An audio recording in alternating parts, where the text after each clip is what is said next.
ಮಂಗಳೂರಿನ ಖಾಸಗಿ ಆಸ್ಪತ್ರೆಯ ವೈದ್ಯರ ನಿರ್ಲಕ್ಷ್ಯ ಹಾಗೂ ಆಸ್ಪತ್ರೆಯ ಆಡಳಿತ ಮಂಡಳಿಯ ಬೇಜವಾಬ್ದಾರಿಯಿಂದ ಬಾಣಂತಿ ಸಾವನ್ನಪ್ಪಿದ್ದಾರೆ ಎಂದು ಆರೋಪಿಸಿ ಮನೆ ಮಂದಿ ಕುಟುಂಬಸ್ಥರು ಜಾಗೃತ ಮಹಿಳಾ ವೇದಿಕೆ ಸಮಾಜ ಬಾಂಧವರು ಹಾಗೂ ಸಾರ್ವಜನಿಕರು ಮುತ್ತಿಗೆ ಹಾಕಿ ಬೃಹತ್ ಪ್ರತಿಭಟನೆ ನಡೆಸಿದಂತಹ ಘಟನೆ ಇನ್ನು ನಡೆದಿದೆ. ಮಾತುಕತೆ ನಡೆಸಲೆಂದು ಬಂದಂತಹ ಪೊಲೀಸರನ್ನ ತರಾಟೆಗೆ ತೆಗೆದುಕೊಂಡ ಪ್ರತಿಭಟನಾಕಾರರು ಆಸ್ಪತ್ರೆಯ ಆಡಳಿತ ಮಂಡಳಿ ಡೀನ್ ತಮ್ಮ ಬಳಿಗೆ ಬಂದು ಮಾತುಕತೆ ನಡೆಸಬೇಕೆಂದು ಪಟ್ಟು ಹಿಡಿದರು. ಮೃತದೇಹವನ್ನ ಆಸ್ಪತ್ರೆಯಿಂದ ಸಾಗಿಸಲು ಬಿಡದೆ ಸುರಿಯುತ್ತಾ ಇರುವ ಮಳೆಯನ್ನೂ ಲೆಕ್ಕಿಸದೆ ಪ್ರತಿಭಟನೆ ನಡೆಸಿದ್ರು. ಈ ಸಂದರ್ಭ ಪೊಲೀಸರು ಮತ್ತು ಪ್ರತಿಭಟನಾಕಾರರ ಮಧ್ಯೆ ನೂಕಾಟ ತಳ್ಳಾಟ ಕೂಡ ನಡೆದಿದೆ. ಬೆಳ್ತಂಗಡಿ ತಾಲೂಕಿನ ಕುಕ್ಕೇಡಿಯ ಪ್ರದೀಪ್ ಆಚಾರ್ಯ ಅವರ ಪತ್ನಿ 36 ವರ್ಷದ ಶಿಲ್ಪಾ ಆಚಾರ್ಯರನ್ನ ಜುಲೈ 2ರಂದು ಹೆರಿಗೆ ನೋವು ಹಿನ್ನೆಲೆಯಲ್ಲಿ ಆಸ್ಪತ್ರೆಗೆ ದಾಖಲಿಸಲಾಗಿತ್ತು.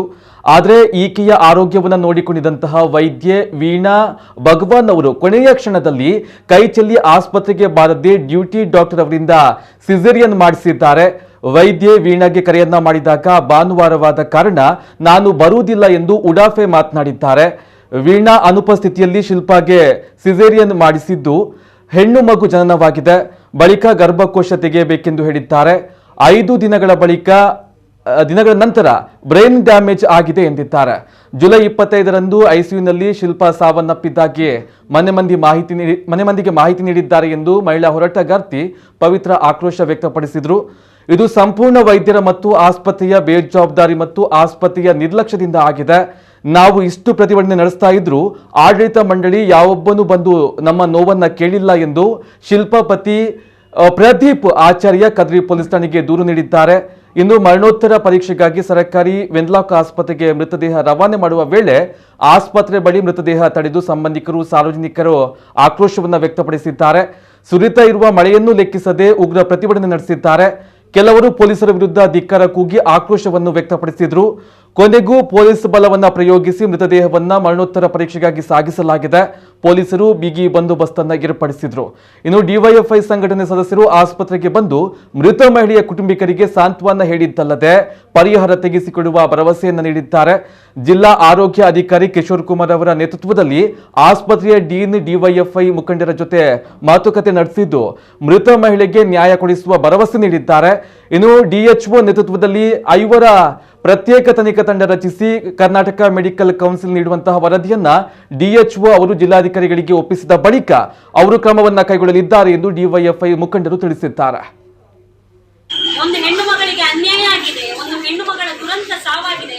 ಆಸ್ಪತ್ರೆಯ ಸಿಬ್ಬಂದಿಗಳು ನಾಟ್ ಬಾದರ್ಡ್, ಅವರಿಗೂ ಇದಕ್ಕೂ ಸಂಬಂಧವೇ ಇಲ್ಲ ಎಂಬುವ ರೀತಿಯಲ್ಲಿ ಅವರ ದಿನಚರಿ ನಡೀತಾ ಇದೆ. ಇದಕ್ಕೆ ಡೀನ್ ಅವರು ನಮ್ಮ ಹತ್ರ ಬಂದು ಇಲ್ಲಿ ಆನ್ಸರ್ ಮಾಡಬೇಕು. ಇವರು ನಮಗೂ ಅದಕ್ಕೂ ಸಂಬಂಧವೇ ಇಲ್ಲ ಅಂತ ಒಳಗೆ ಕೂತ್ಕೊಂಡಿದ್ದಾರೆ ಬೆಚ್ಚಗೆ. ಅವರು ಒಳಗೆ ಬೆಚ್ಚಗೆ ಕೂತ್ಕೊಳ್ಳೋದು ಬೇಡ. ರಾತ್ರಿ ಊಟ ನಿದ್ದೆ ಇಲ್ಲದೆ ನಾವು ಕಾದಿದ್ದೇವೆ. 23 ದಿವಸ ಆಯಿತು ಇವತ್ತಿಗೆ. 23 ದಿವಸದಿಂದ ಸರಿಯಾದ ಊಟ ನಿದ್ದೆ ಇಲ್ಲದೆ ಫ್ಯಾಮಿಲಿ ಅವರು ಕುಟುಂಬಸ್ಥರು ಎಲ್ಲರೂ ನಾವು ಕಾದಿದ್ದೇವೆ. ಇವರು ಆರಾಮದಲ್ಲಿದ್ದಾರೆ. ಈಗಾದರೂ ಹೊರಗೆ ಬಂದು ಅವರು ಮೀಡಿಯಾದವರ ಮುಂದೆ ಆನ್ಸರ್ ಮಾಡಿ.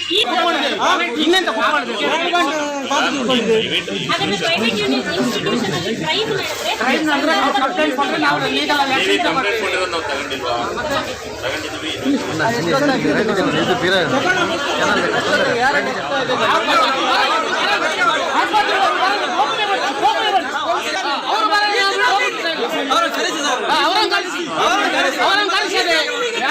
ನಮ್ಗೆ ಸ್ಪಂದನೆ ಕೊಡಲಿಲ್ಲ ಅಂತ ಅರ್ಥ ಉಂಟು.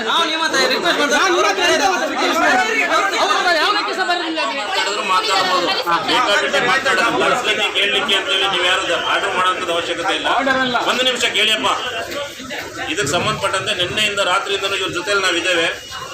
ಕನ್ಸರ್ನ್ ಅಥಾರಿಟಿ ಯಾರು DHO ಅವ್ರ ಜೊತೆ ಇವರು ಖುದ್ದು ಮಾತಾಡಿದ್ದಾರೆ. ನಾವು ಇದ್ದೇವೆ ಇಲ್ಲಿ ಮಾತಾಡ್ಕೊಂಡು. ಇವರು ಲೀಗಲಿ ಏನಾಗಬೇಕು ಅಂತಕ್ಕಂಥದ್ದನ್ನು ನಾವು ಇವ್ರ ಕಡೆಯಿಂದ ಹೇಳಿದ್ದೇವೆ. ಲೀಗಲಿ ಏನು ಮಾಡಬೇಕು ಅನ್ನೋದನ್ನು ಅವ್ರು ನಮಗೆ ಏನು ಕೊಟ್ಟಿದ್ದಾರೆ ಅದನ್ನೇ ನಾವು ತಗೊಂಡು ಏನು ಕಂಪ್ಲೇಂಟ್ ರಿಜಿಸ್ಟರ್ ಮಾಡ್ಕೊಂಡು ನಾವು ಇನ್ವೆಸ್ಟಿಗೇಷನ್ ಮಾಡಿಸ್ತಾ ಇದ್ದೇವೆ. ಒಂದು ಬಟ್ ಡೀನು ಬರಬೇಕು, ಇದನ್ನು ಬರಬೇಕು, ಅದು ಪೊಲೀಸರ ಮೇಲೆ ಒತ್ತಡ ಆಗ್ತಕ್ಕಂಥದ್ದು ನಿಮ್ಮ ಸರಿಯಲ್ಲ. ಒಂದು ನಿಮಿಷ ಅದು ಹೇಳಿ ನನ್ನ ಮಾತು ಮುಗಿಸ್ತೇನೆ. ಅದು ಕಂಟ್ರೋಲ್ ಇರ್ತಕ್ಕಂಥದ್ದು ಯಾರು ಅಂತ ಹೇಳ್ಬಿಟ್ಟು ಇವರಿಗೂ ಗೊತ್ತಿದೆ. ಇವರು ಅದು ಮಾತು ಆಡಿದೆ, DHO ಅವ್ರ ಹತ್ರ ಮಾತಾಡಿದೆ. ಅದಕ್ಕೆ ಸಂಬಂಧಪಟ್ಟಂತೆ ಅವರು ಅದಕ್ಕೆ ಕೇಳ್ತಾರೆ, ಕೇಳಲಿ. ಅದು ಬಿಟ್ಬಿಟ್ಟು ಪೊಲೀಸರು ತರಿಸ್ಬೇಕು ಮಾಡುವಂತೆ ದಯವಿಟ್ಟು ಅದನ್ನು ಆ ಥರದ ಎಚ್ಚರಿಕೆ. ನಾವು ಪೊಲೀಸರು ಬಂದಿರೋದೇನು ನಿಮ್ಗಾಗಿ ಅವ್ರಿಗಾಗಲಿ ತೊಂದರೆ ಆಗ್ಬಾರ್ದು. ಎಲ್ಲಿ ಮಾಡಬೇಕು, ಹೇಗೆ ಮಾಡಬೇಕು ಅಲ್ಲಿ ಮಾಡಿ ಪ್ರತಿಭಟನೆ.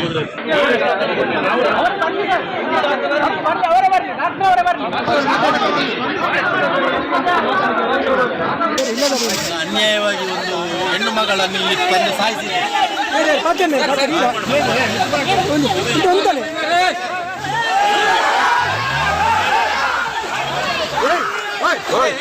ಗಲಾಟೆ ಮಾಡ್ಕೊಡ್ತೀನಿ.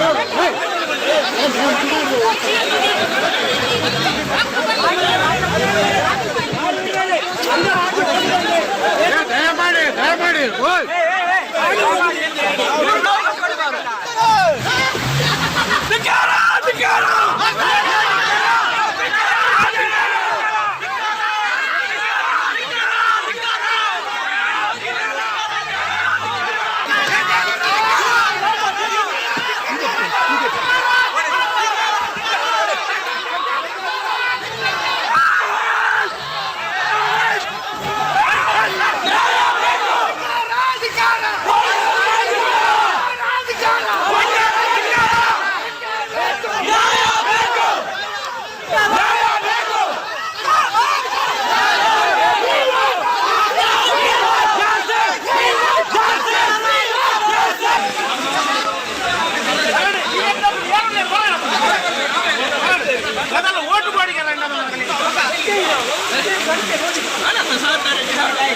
ಆಕ್ಚುಲಿ ಶಿಲ್ಪ ಎಂಬುವರು ಹೆರಿಗೆಗೆ ಅಂತ ಹೇಳ್ಕೊಂಡು ದಾಖಲಾಗಿದ್ದಾರೆ. 2 ತಾರೀಕಿಗೆ ಅಡ್ಮಿಷನ್ ಆಗಿರುವಂತದ್ದು. ಆಕ್ಚುಲಿ ಅವರು ಎಲ್ಲ ಟೆಸ್ಟ್ ಗಳನ್ನ ಇದೇ ಹಾಸ್ಪಿಟಲ್ ನಲ್ಲಿ ಮಾಡ್ತಾ ಇದ್ರು. ಡಾಕ್ಟರ್ ವೀಣಾ ಭಗವಾನ್ ಗೈನಕಾಲಜಿಸ್ಟ್ ಅವರನ್ನ ಚೆಕ್ ಮಾಡ್ತಾ ಇರ್ತಕ್ಕಂಥದ್ದು. 28 ತಾರೀಕಿಗೆ ಇಲ್ಲಿ ಬಂದಿದ್ದಾರೆ, ಸ್ಕ್ಯಾನಿಂಗ್ ಮಾಡಿದ್ದಾರೆ. ಆ ಸ್ಕ್ಯಾನಿಂಗ್ ಅಲ್ಲಿ ತಾಯಿ ಮತ್ತೆ ಗರ್ಭದಲ್ಲಿರುವಂತಹ ಮಗು ಇಬ್ಬರು ಕೂಡ ಆರೋಗ್ಯವಾಗಿದ್ದಾರೆ ಅಂತಕ್ಕಂಥ ಸ್ಟೇಟ್ಮೆಂಟ್ ಅನ್ನ ಅವರು ಪೇರೆಂಟ್ಸ್ ಗೆ ಹೇಳಿದ್ದಾರೆ. ಅವರ ಬಂಧುಗಳಿಗೆ ಮತ್ತೆ ಮನೆಯವರಿಗೆ ತಿಳಿಸಿದ್ದಾರೆ. 6 ತಾರೀಕಿಗೆ ಡೆಲಿವರಿ ಡೇಟ್ ಕೊಟ್ಟಿದ್ರು, ಜುಲೈ 6ಕ್ಕೆ. ಆದ್ರೆ ಜುಲೈ 2 ತಾರೀಕು ಆದಿತ್ಯವಾರ ಇವರಿಗೆ ಸಣ್ಣದಾಗಿ ಬೆನ್ನು ನೋವು ಕಾಣಿಸಿಕೊಂಡ ಕಾರಣ ಇನ್ನು ಅಂದ್ರೆ ದಿನ ಹತ್ತಿರ ಇರುವಾಗ ರಿಸ್ಕ್ ತೆಗೆದುಕೊಳ್ಳುವುದು ಬೇಡ ಅಂತ ಹೇಳ್ಕೊಂಡು ಅವರು ಆಸ್ಪತ್ರೆಗೆ ಬಂದಿದ್ದಾರೆ. ಅವರು ವೀಣಾ ಭಗವಾನ್ ಅವರಿಗೆ ಸಿಬ್ಬಂದಿಗಳು ಕಾಲ್ ಮಾಡಿದ್ದಾರೆ, ಮೇಡಮ್ ಡೆಲಿವರಿಗೆ ಬಂದಿದೆ ಅಂತ ಹೇಳ್ಕೊಂಡು. ವೀಣಾ ಭಗವಾನ್ ಅವರು ಹೇಳ್ತಾರೆ ಅಂತ, ಇವತ್ತು ಆದಿತ್ಯವಾರ ನನಗೆ ಬರ್ಲಿಕ್ಕೆ ಆಗುದಿಲ್ಲ ಅಂತ ಹೇಳ್ಕೊಂಡು ತಾಯಿ ಹತ್ರ ಹೇಳಿದ್ದಾರೆ ಬರ್ಲಿಕ್ಕೆ ಆಗುದಿಲ್ಲ ಅಂತ. ಬಟ್ ನಾವೀಗ ಸಿಸೇರಿಯನ್ ಮಾಡ್ಲೇಬೇಕಾಗ್ತದೆ, ಇದು ಲೇಬರ್ ಪೇನ್ ಅಂತ ಹೇಳ್ಬಿಟ್ಟು ಸಿಸೇರಿಯನ್ ಪ್ರೊಸೀಜರ್ ಅನ್ನು ಸ್ಟಾರ್ಟ್ ಮಾಡಿದ್ದಾರೆ. ತಾಯಿ ಒಬ್ಬರೇ ಇದ್ದದ್ದು ಆ ಹೊತ್ತಲ್ಲಿ. ಸಿಸೇರಿಯನ್ ಮಾಡಿ ಇಮಿಡಿಯೇಟ್ಲಿ ಹೇಳಿದ್ರಂತೆ ಗರ್ಭಕೋಶ ತೆಗಿಬೇಕು ಅಂತ ಹೇಳ್ಕೊಂಡು. ಪ್ಲಾಸ್ಮಾ ಕಸ ಅಂಟಿಕೊಂಡಿದೆ ಗರ್ಭಕೋಶಕ್ಕೆ, ಹಾಗಾಗಿ ನಾವು ಗರ್ಭಕೋಶ ತೆಗಿಬೇಕು ಅಂತ. ಆ ಕ್ಷಣದಲ್ಲಿ ಅಲ್ಲಿ ಇದ್ದದ್ದು ತಾಯಿ ಮಾತ್ರ. ತಾಯಿಗೆ ಸಡನ್ ಆಗಿ ನೀವು ಪ್ರೊಸೀಜರ್ ಮಾಡಬೇಡಿ ಅಂತ ಹೇಳಲಿಕ್ಕೆ ಕೂಡ ಆಗುದಿಲ್ಲ, ಈಗ ವೈದ್ಯಕೀಯ ಇದ್ರ ಬಗ್ಗೆ ನಮಗೆ ಗೊತ್ತಿರುವುದಿಲ್ಲ. ಅವರು ಆಯ್ತು ಅಂತ ಹೇಳಿದ್ದಾರೆ, ಗರ್ಭಕೋಶವನ್ನ ತೆಗೆದಿದ್ದಾರೆ. 2 ದಿನದ ನಂತರ ಪಿಡ್ಸ್ ಬಂದಿದೆ, ಜ್ವರ ಬಂದಿದೆ ಅಂತ ಹೇಳ್ಕೊಂಡು ಇವರಿಗೆ ಕುಟುಂಬಸ್ಥರಿಗೆ ಹೇಳ್ತಾರೆ, ಕಾರಣ ಕೊಡ್ತಾರೆ. ಅಂದ್ರೆ ಡೆಲಿವರಿ ಆದಲ್ಲಿಂದ ಮಗುವನ್ನ ತಾಯಿ ಹತ್ರ ಕೊಡ್ಲೇ ಇಲ್ಲ. ಅಂದ್ರೆ ಅವರು ಕೋಮದಲ್ಲಿದ್ದಾರೆ, ಬಾಣಂತಿ ಕೋಮದಲ್ಲಿದ್ದಾರೆ. ಮಗುವಿಗೆ ಎದೆ ಹಾಲಿನ ಹಕ್ಕನ್ನು ಕೂಡ ಕಿತ್ಕೊಂಡಿದ್ದಾರೆ. ಎದೆ ಹಾಲು ಇಲ್ಲ, ಏನೂ ಇಲ್ಲ. ಮಗು ಸೆಪರೇಟ್ ವಾರ್ಡ್ ಅಲ್ಲಿ ಇದೆ, ಇವರು ICU ಅಲ್ಲಿ ಇದ್ರು.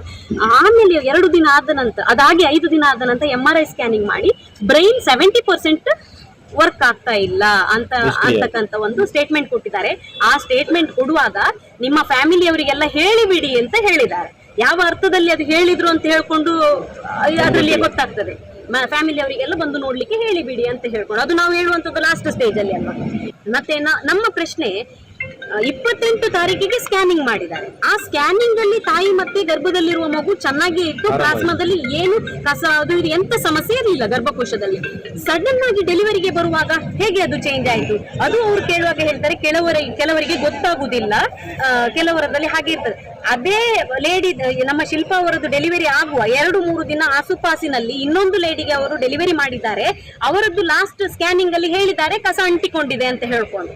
ಸಿಸೇರಿಯನ್ ಮಾಡ್ಬೇಕಾ ಅಂದ್ರೆ ಒಂದು ಪೇಷಂಟ್ ಇದ್ದು ಸ್ಕ್ಯಾನಿಂಗ್ ಅಲ್ಲಿ ಕಾಣ್ತದೆ, ಇನ್ನೊಂದು ಪೇಷಂಟ್ ಇದ್ದು ಸ್ಕ್ಯಾನಿಂಗ್ ಅಲ್ಲಿ ಕಾಣುದಿಲ್ವಾ? ಇವರಿಗೆ ಒಂದು ಸಂಬಂಧವೇ ಇಲ್ಲ, ನಮ್ಗೆ ಸಂಬಂಧವೇ ಕೊಡುವುದಿಲ್ಲ ಇದು ಅನ್ನುವ ಹಾಗೆ ಒಂದು ಪೇಷಂಟ್ ಬೇಜವಾಬ್ದಾರಿತನಯುತವಾಗಿ ಅವರು ನಡ್ಕೊಂಡಿದ್ದಾರೆ.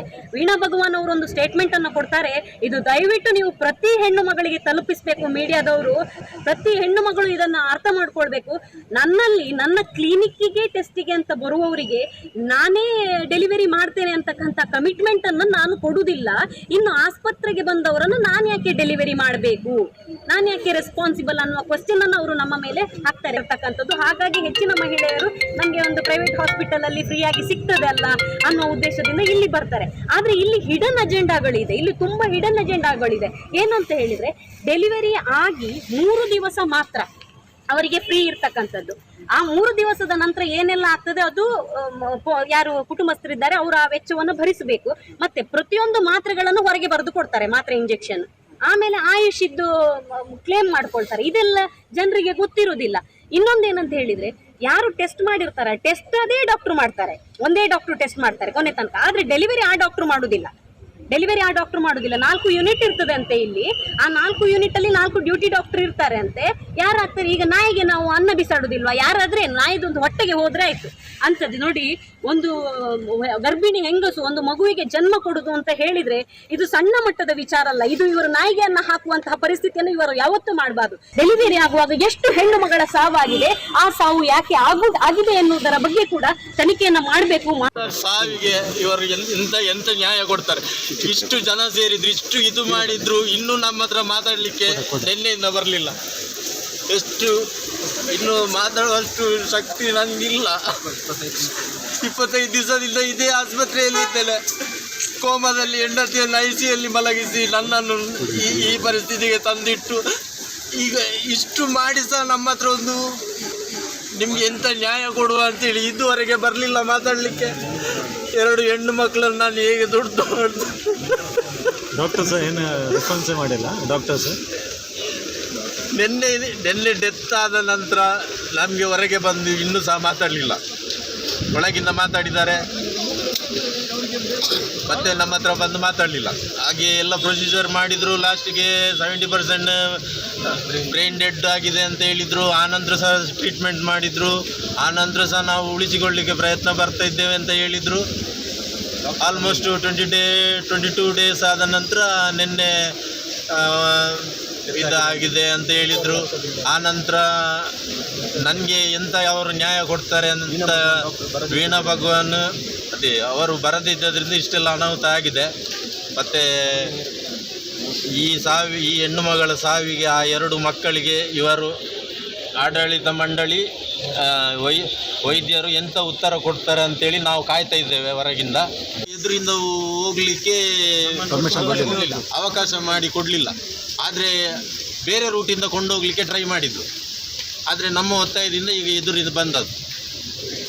ಇಲ್ಲಿ ಹಾಸ್ಪಿಟಲ್ ಇದು ಮ್ಯಾನೇಜ್ಮೆಂಟ್ಗೆ ಮಾತಾಡಿದರೆ ಅವರು ಯಾವುದಕ್ಕೂ ಒಂದು ನಮಗೆ ಆಸ್ಪದವೇ ಇಲ್ಲ, ಏನೋ ನಮ್ಮಿಂದ ಏನೂ ಆಗಲಿಲ್ಲ ಎಂಬ ಒಂದು ರೀತಿಯಲ್ಲಿ ನಮಗೆ ಉಡಾಫೆಯಿಂದ ಉತ್ತರ ಕೊಡ್ತಿದ್ದಾರೆ.